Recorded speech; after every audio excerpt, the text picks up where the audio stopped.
Hello everyone, welcome to Science Verse.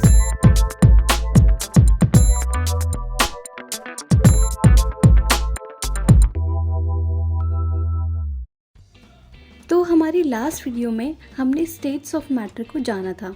तो अगर मैं आपसे पूछूं कि आपको बचपन में सबसे बेसिक एग्जाम्पल क्या दिया जाता था सॉलिड लिक्विड गैस का, तो आप बोलेंगे कि आइस, वाटर और वाटर वेपर। ऑलराइट, क्योंकि आइस सॉलिड के अंदर आती है, वाटर लिक्विड के अंदर आता है और वाटर वेपर गैस के अंदर आता है। बट अगर हम देखें तो है तो ये तीनों सेम ही चीज़ ना। पानी से ही तो बर्फ़ बनती है और पानी से ही वाटर वेपर, तो वाटर वेपर भी वही पानी है और आइस भी वही पानी है। तो इसका मतलब कुछ मैटर ऐसा भी होता है जो अपना रूप बदल सकता है, मतलब वो सॉलिड से लिक्विड और लिक्विड से गैस बन पा रहा है।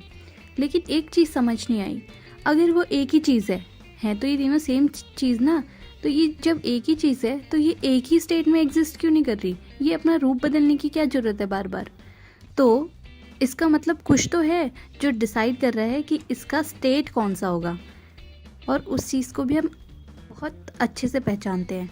वो चीज़ है आपका टेम्परेचर, क्योंकि जब आप पानी को फ्रीज़ करते हो तो वो बर्फ़ बन जाता है, यानी टेम्परेचर कम करने पे लिक्विड सॉलिड में चेंज हो जा रहा है। और जैसे ही आप उस पानी को हीट करोगे यानी टेम्परेचर बढ़ाओगे तो वो वाटर वेपर्स में कन्वर्ट हो जा रहा है, यानी स्टेट ऑफ मैटर को अफेक्ट करता है टेम्परेचर।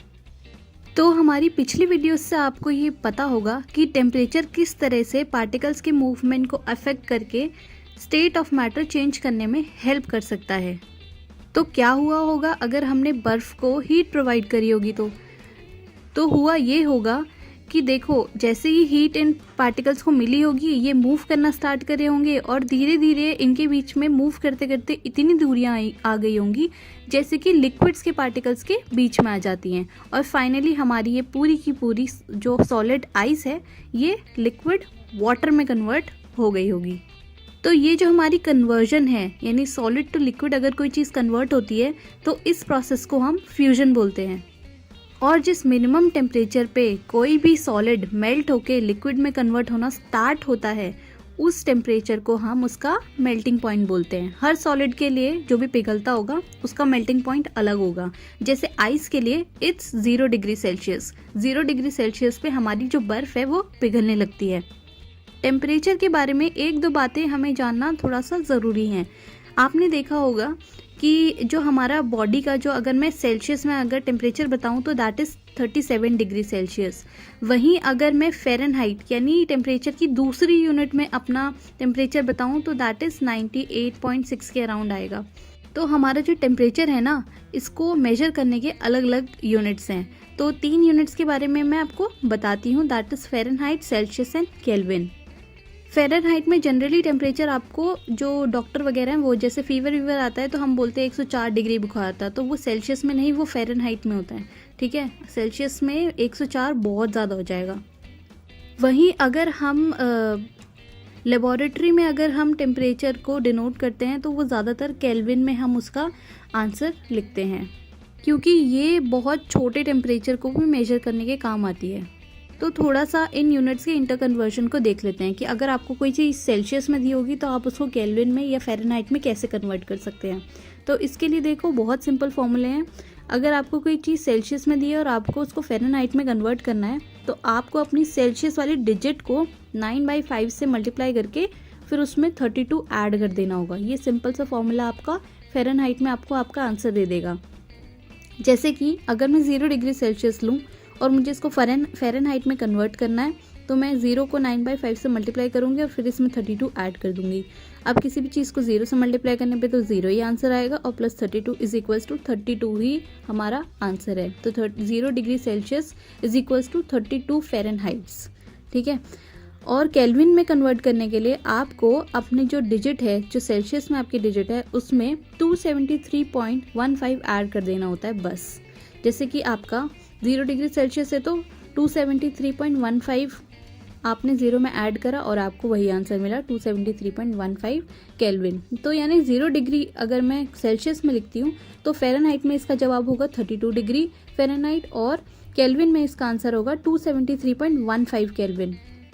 ऑलराइट, एक और एग्जांपल मैं ले लेती हूँ ताकि आपको थोड़ा सा और समझ आ जाए। जैसे कि मैंने 40 डिग्री सेल्सियस ले लिया, ठीक है। अब अगर मेरे को इसको फ़ारेनहाइट में कन्वर्ट करना है तो मैं 40 से इंटू करूँगी 9/5 को और उसमें 32 ऐड कर दूँगी। तो ये हो गया 5 8 ज़ा 40 और 8 9 से 72 प्लस 32 इज इक्वल्स टू 104। तो 104 डिग्री फ़ारेनहाइट हमारा आ गया 40 डिग्री सेल्सियस का कन्वर्जन करके। अब अगर वहीं मुझे केल्विन में कन्वर्ट करना है तो 273.15 में 40 ऐड करके जो भी हमारा आंसर है ये हमारा केल्विन में हो जाएगा। तो आई होप कि आपको समझ में आ गया होगा कि कन्वर्ट कैसे करना है। ये दो क्वेश्चंस मैंने आपके लिए लिखे हैं, आप कन्वर्ट करके इसका आंसर मुझे कमेंट में ज़रूर लिख के बताएंगे। तो वापस चलते हैं अपने फ्यूजन के प्रोसेस पे। तो हमने ये देखा कि हर एक सॉलिड का अपना अलग मेल्टिंग पॉइंट होता है। अब अगर सोचो कि दो सॉलिड्स में अगर किसी का मेल्टिंग पॉइंट ज़्यादा है तो इसका मतलब यही तो हुआ ना कि उसको पिघलाने में ज़्यादा एनर्जी की ज़रूरत हो रही है, यानी उसके पार्टिकल्स के बीच का फोर्स ऑफ अट्रैक्शन इतना ज़्यादा है, इतने स्ट्रांगली वो एक दूसरे को पकड़े हुए हैं कि हमें ज़्यादा हीट देनी पड़ रही है उसको मेल्ट करने में। तो इसका मतलब कि जब किसी सॉलिड स्टेट का मेल्टिंग पॉइंट ज़्यादा होता है, इसका मतलब उसके बीच में जो पार्टिकल्स का फोर्स ऑफ अट्रैक्शन है वो काफ़ी ज़्यादा है। तो कहीं ना कहीं मेल्टिंग पॉइंट हमारे फोर्स ऑफ अट्रैक्शन को भी डिनोट करता है।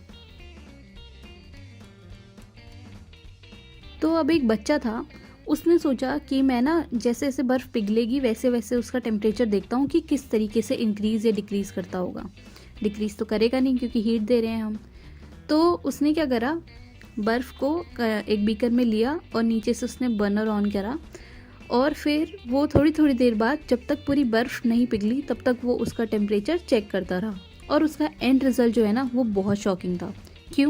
क्योंकि उसने देखा कि बर्फ़ पिघलने से लेकर जब तक पूरी बर्फ़ लिक्विड में कन्वर्ट नहीं हो गई तब तक उसका टेम्परेचर सेम ही रहा। फिर उसने थोड़ा और देर तक देखा तो उसके बाद जैसे वो लिक्विड का टेम्परेचर बढ़ने लगा, लेकिन वो अभी भी कंफ्यूज था। उसने बोला जब मैं शुरू से ही इसको हीट प्रोवाइड कर रहा हूँ, जब से इसने मेल्टिंग स्टार्ट की है, तो इसने जब तक ये मेल्टिंग ख़त्म नहीं हुई पूरी की पूरी तब तक इसका टेम्परेचर क्यों नहीं बढ़ा? वो जो मैंने हीट इसको प्रोवाइड की थी वो कहाँ गई और वो टेम्परेचर में शो क्यों नहीं हुई, टेम्परेचर इंक्रीज़ में? तो क्या हुआ होगा, आप कुछ सोच के बता सकते हैं? तो क्या हुआ, जैसे ही हमने इसको एनर्जी दी, इसके पार्टिकल्स आपको पता है एक एक करके वो एनर्जी लेंगे और मूव करना स्टार्ट कर देंगे। तो पहले इस पार्टिकल ने एनर्जी एब्जॉर्ब करी जो भी हम हीट एनर्जी दे रहे हैं और मूव करना स्टार्ट कर दिया। फिर इस वाले पार्टिकल ने करी और मूव करना स्टार्ट कर दिया। फिर इस वाले पार्टिकल ने करी और मूव करना स्टार्ट कर दिया। और ऐसे करते करते इस सॉलिड का हर एक पार्टिकल वो हमारी दी गई एनर्जी को एब्जॉर्ब कर करके मूव करना स्टार्ट कर देगा। अब ये बताओ कि जब हमारी दी हुई एनर्जी ये पार्टिकल्स ले लेके मूव करना स्टार्ट कर देंगे तो हमें वो टेम्परेचर में इंक्रीज़ कहाँ से दिखेगा? क्योंकि वो सारी एनर्जी तो इस पूरे सॉलिड को मेल्ट करके लिक्विड करने में चेंज हो गई, तो टेम्परेचर तो बढ़ेगा ही नहीं। तो अब समझे दया कि क्यों नहीं बढ़ा टेम्परेचर और क्यों हमारी दी हुई हीट छुपी की छुपी ही रह गई। तो ये जो छुपी हुई हीट है इसका नाम हमने रख दिया लेटेंट हीट। लेटेंट का मतलब है हिडन, यानी छुपा हुआ होना, क्योंकि ये हीट हम सप्लाई तो कर रहे हैं लेकिन इससे टेम्परेचर इंक्रीज नहीं हो रहा, यानी हम मान रहे हैं कि ये सिस्टम में ही कहीं खो जा रही है या छिप जा रही है, इसीलिए इसका नाम पड़ा लेटेंट हीट यानी हिडन हीट। तो हम ये बोल सकते हैं कि जब हम एक फॉर्म से दूसरे फॉर्म में मैटर को चेंज कर रहे हैं तो उसमें यूज़ होने वाली जो एनर्जी है वो है हमारी लेटेंट हीट। अब हमारी वो लेटेंट हीट जो कि फ्यूजन के प्रोसेस यानी सॉलिड टू लिक्विड कन्वर्जन में यूज़ हो रही है उसको क्या बोलेंगे? Latent heat of fusion. अगर कोई चीज़ लिक्विड से गैस बन रही है यानी वेपराइजेशन की प्रोसेस हो रही है तो उसको क्या बोलेंगे? Latent heat of vaporisation. तो आई गेस आप समझ गए होंगे कि लेटेंट हीट का कॉन्सेप्ट क्या है। तो यहाँ पर थोड़ा इसको इंग्लिश में हमने डिफाइन किया हुआ है, the amount of heat energy that is required to change 1 kg of solid into liquid at atmospheric pressure at its melting point is known as the latent heat of fusion।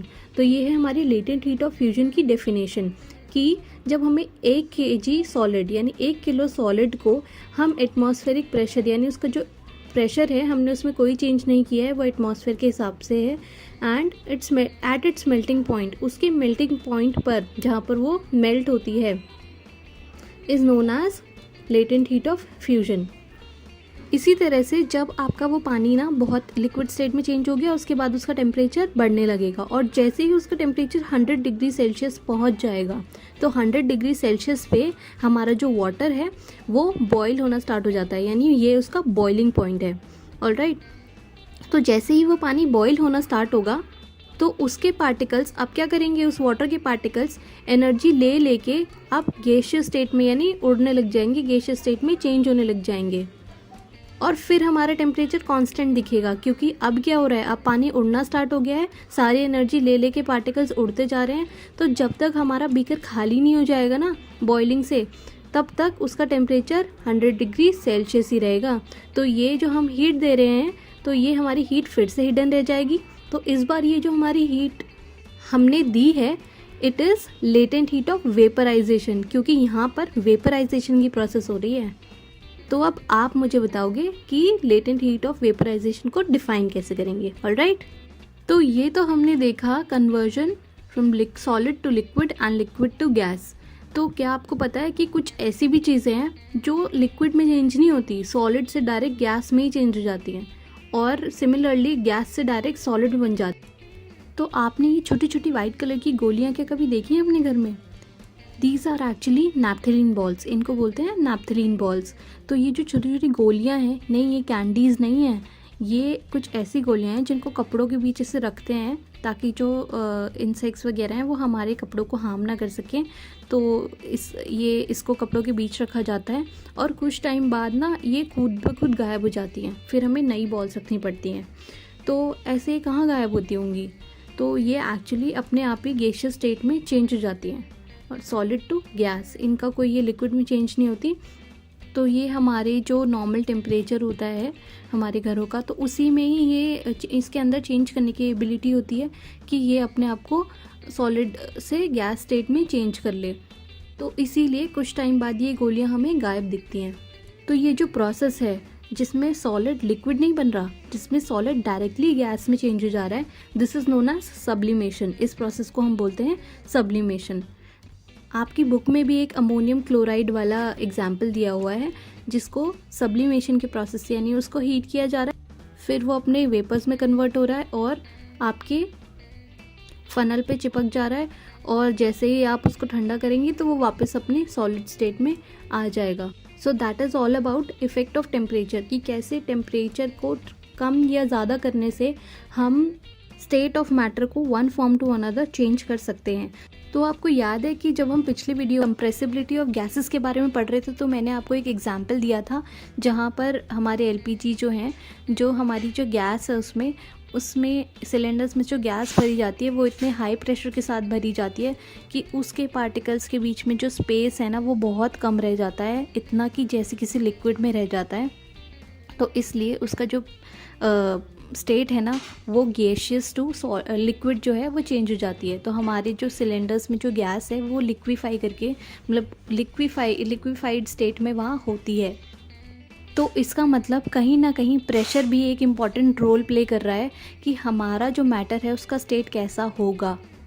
तो यहाँ पर देखिए ये gas के particles हैं और ये एक पिस्टन है, पिस्टन की मदद से हम ऐसे धक्का लगा के प्रेशर इसमें दे सकते हैं। तो यहाँ ये गैस के पार्टिकल्स है, देखिए कितनी दूर दूर ये पार्टिकल्स हैं। इस पर थोड़ा सा प्रेशर अप्लाई करा तो थोड़ा सा नहीं, एक्चुअली गैस को भी लिक्विफाई करने के लिए काफ़ी प्रेशर चाहिए। तो इस पर हमने जब प्रेशर अप्लाई किया तो देखिए नेक्स्ट उसमें इसके पार्टिकल्स कितने पास पास आ गए हैं, और इतने पास पास पार्टिकल्स जो है ना वो लिक्विड स्टेट में होते हैं। तो पास पास आ जाने के कारण जो ये गैस थी, ये स्टेट थी जो वो किस में चेंज हुई, लिक्विड में। और थोड़ा सा प्रेशर अप्लाई करने पे ये पार्टिकल्स और भी पास आ गए, इतने पास जैसे कि सॉलिड के पार्टिकल्स पास पास होते हैं। तो ये चीज़ सॉलिड में कन्वर्ट हो गई। तो ये कन्वर्जन दिखा रहा है कि कैसे प्रेशर अप्लाई करने पे कोई भी चीज़ gas to liquid and then liquid to solid convert की जा सकती है, but it requires a huge pressure. तो क्या आपको पता है कि जो CO2 है ना, मतलब हमारी कार्बन डाइऑक्साइड है, जब हम उसको एक्सट्रीम प्रेशर दे देते हैं तो वो लिक्विड में चेंज नहीं होती, वो डायरेक्ट किस में चेंज होती है, हमारे सॉलिड में चेंज हो जाती है। जी हाँ, वो बिल्कुल सॉलिड में चेंज हो जाती है और उसके सॉलिड फॉर्म को बोलते हैं हम ड्राई आइस। ये वेरी हाई प्रेशर जो है ये फॉर्म होती है और इसकी पिक्चर देखो मैंने यहाँ पे दिखाई हुई है आपको। और जैसे ही हम इसका प्रेशर रिड्यूस करेंगे ना, कम करने लगेंगे, तो ऐसा नहीं है कि ये लिक्विड में कन्वर्ट हो जाएगा, क्योंकि इसकी प्रॉपर्टी के अंदर ये शायद लिक्विड फॉर्म में एग्जिस्ट ना करती हो, इसलिए ये गैस टू डायरेक्ट सॉलिड बन गई और सॉलिड से जैसे ही हम प्रेशर रिड्यूस करेंगे ये डायरेक्ट गैस बन जाएगी। तो ये था कुछ exciting facts about carbon dioxide. तो इन सभी एग्जाम्पल से क्या कंक्लूजन निकल के आया? तो इन सभी एग्जाम्पल से कंक्लूजन ये निकल के आया कि जो टेम्परेचर और प्रेशर है ना, ये बहुत ही इम्पॉर्टेंट रोल प्ले करते हैं कि ये डिसाइड करने के लिए कि हमारा जो मैटर का स्टेट होगा वो कौन सा होगा, क्योंकि टेम्परेचर कम ज़्यादा या प्रेशर कम ज़्यादा करने पे अल्टीमेटली हम देख रहे हैं कि स्टेट में चेंज आ जाता है मैटर की। तो इसीलिए ये दोनों बहुत ही इम्पॉर्टेंट रोल प्ले करते हैं किसी भी स्टेट ऑफ मैटर को डिसाइड करने के लिए।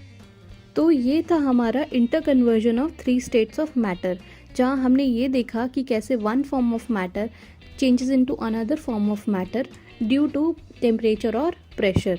तो ये हमारा जो इंटर कन्वर्जन का ये फ्लो चार्ट्स है, ये आप देख सकते हैं, इसमें अलग अलग प्रोसेसेस के भी नाम लिखे हैं और इनका conversion from one form to another के लिए एरो दिखाया हुआ है कि किस फॉर्म से किस फॉर्म में चेंज हो रहा है। अब आ जाते हैं हमारे last topic of this chapter, that is evaporation, जो बहुत कॉमनली आपने बहुत ऑब्जर्व किया होगा आसपास, इवेपोरेशन। तो अभी थोड़ी देर पहले हमने बॉइलिंग की प्रोसेस देखी थी जिसमें कि वाटर वेपर्स बन रहे थे, ऑलराइट। तो आपने देखा होगा जब हम कपड़े सुखाने के लिए बाहर धूप में डालते हैं तो उनका भी तो पानी वाटर वेपर में चेंज हो जाता है। तो आपको क्या लगता है, सन से क्या 100 डिग्री सेल्सियस का वो टेम्परेचर मिल रहा होगा क्या कपड़ों को कि उनमें से पानी जो है इवेपोरेट हो जा रहा है? नहीं भाई, इतना टेम्परेचर मिलेगा तो हम धूप में खड़े होने के लायक नहीं रहेंगे। तो यहाँ इवेपोरेशन कैसे हुआ, आओ उसको थोड़ा समझते हैं।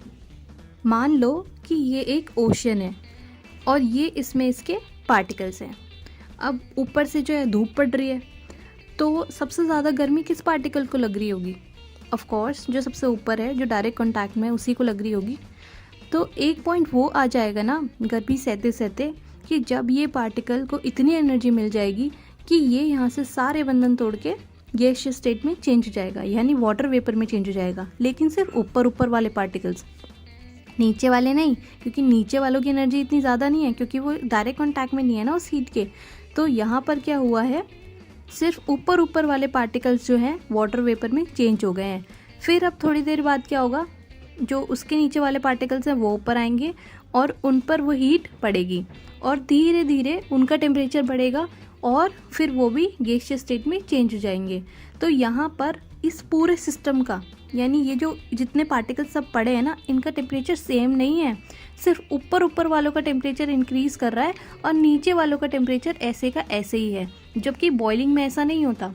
बॉइलिंग में सारे पार्टिकल्स का टेम्परेचर चेंज हो जाता है, ठीक है। और फिर एक वो पार्टिकल्स इस कोने से भी उड़ सकते हैं बॉइलिंग में, उस कोने से भी उड़ सकते हैं, इस कोने से, किसी भी कोने से जा सकता है कोई भी पार्टिकल, क्योंकि कोई भी पार्टिकल एनर्जी एब्जॉर्ब कर सकता है और कोई भी पार्टिकल उड़ सकता है। इसमें ऐसा नहीं है।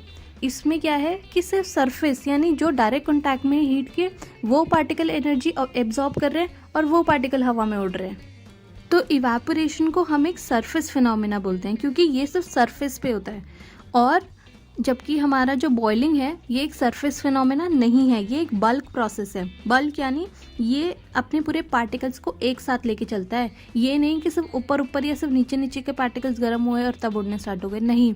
इसको पूरे सिस्टम का टेम्परेचर 100 डिग्री सेल्सियस चाहिए, तभी ये पूरा बॉयल हो पाएगा। ऐसा नहीं कि ऊपर या नीचे 100 डिग्री सेल्सियस हो गया और तब इसने बॉइलिंग स्टार्ट करी। तो इवेपोरेशन में हमें उसके बॉइलिंग पॉइंट की ज़रूरत नहीं है। तो इवेपोरेशन भी एक liquid to gas conversion method ही है, बट यहाँ पर हमें बॉइलिंग पॉइंट तक रीच करने की ज़रूरत नहीं है। यहाँ पर इवेपोरेशन हो रहा है उस टेम्परेचर पे जो कि बॉइलिंग पॉइंट से काफ़ी कम है, क्योंकि पूरे सिस्टम का तो यहाँ पर टेम्परेचर चेंज हो नहीं रहा। टेम्परेचर जो चेंज हो रहा है वो सिर्फ ऊपर ऊपर वाले यानी सरफेस पार्टिकल्स का हो रहा है। तो अब बात करेंगे इवेपोरेशन को अफेक्ट करने वाले उसके दोस्तों और दुश्मनों की, यानी फैक्टर्स की जो इवेपोरेशन को अफेक्ट करते होंगे। सबसे पहले आता है आपका सरफेस एरिया, कि कितना एरिया एक्सपोज्ड है इवेपोरेशन के लिए। तो इसका एक बहुत ही इजी एग्जांपल है जिससे हम ये पता लगा सकते हैं कि सरफेस एरिया को बढ़ाने या घटाने से इवेपोरेशन पे कैसे इफ़ेक्ट पड़ेगा। देखो, आप जो कपड़े हैं ना, जब हम सुखाते हैं कपड़ों को तो उनको निचोड़ने के बाद हम उसको फैला के डालते हैं। ऐसा क्यों करते हैं? हम ऐसे के ऐसे क्यों नहीं रख देते उनको, मतलब बिना फैलाए? तो हम फैला के इसलिए रखते हैं क्योंकि जितना ज़्यादा सरफेस एरिया यानी जितने ज़्यादा सरफेस एरिया हम एक्सपोज करेंगे ना हवा में या धूप में, उतने ज़्यादा एरिया में इवेपोरेशन होगा। यानी जितना ज़्यादा सरफेस एरिया होगा उतना ज़्यादा इवेपोरेशन होगा। तो इसीलिए हम कपड़े ऐसे निचोड़ के ऐसे फैला के डालते हैं, ना कि उनको ऐसे कंप्रेस करके। सिमिलरली आपने कुछ लोगों को देखा होगा जो ना चाय जो है कप के बजाय प्लेट में डाल के ऐसे पीते हैं ताकि चाय जल्दी ठंडी हो जाए। ये भी एक फैक्ट है, क्योंकि इवेपोरेशन जो है हमें पता है वो कूलिंग कॉज करता है। तो जो हमारा कप का सरफेस एरिया है ना, मतलब जितना ऊपर का सरफेस एरिया एक्सपोज्ड है हवा में, सिर्फ उतने ही पार्टिकल्स उड़ पाएंगे और प्लेट में जो है सरफेस एरिया बढ़ जाएगा, तो ज़्यादा से ज़्यादा आपके पार्टिकल्स उड़ पाएंगे और नीचे फिर वो ठंडी चाय छोड़ देंगे। तो इसी हिसाब से हमारा जो सरफेस एरिया इंक्रीज़ करने पे इवेपोरेशन की प्रोसेस फास्टर होगी और इवेपोरेशन जल्दी होगी। तो इवेपोरेशन, तो हमारा जो सरफेस एरिया है वो इवेपोरेशन का दोस्त हुआ, क्योंकि जितना ज़्यादा सरफेस एरिया उतनी अच्छी इवेपोरेशन। सेकेंड प्रॉपर्टी आ जाती है हमारी ह्यूमिडिटी की। ह्यूमिडिटी का मतलब होता है कि हमारे आसपास जो एयर है उसमें कितने पानी के पार्टिकल्स हैं। जैसे कि जब हमारी बरसात होती है ना, तो हमारा जो आसपास की हवा है उसमें वाटर का कंटेंट यानी पानी का कंटेंट है वो बढ़ जाता है। इसीलिए आपने देखा होगा कि बारिश में हमारे जो कपड़े हैं वो सूखने में टाइम लगते हैं एज़ कम्पेयर टू धूप, जिस दिन धूप निकलती है। तो धूप वाले दिन में क्या होगा कि पानी का कंटेंट एयर में, हवा में बहुत कम होगा, इसीलिए इवेपोरेशन तेज़ होगा।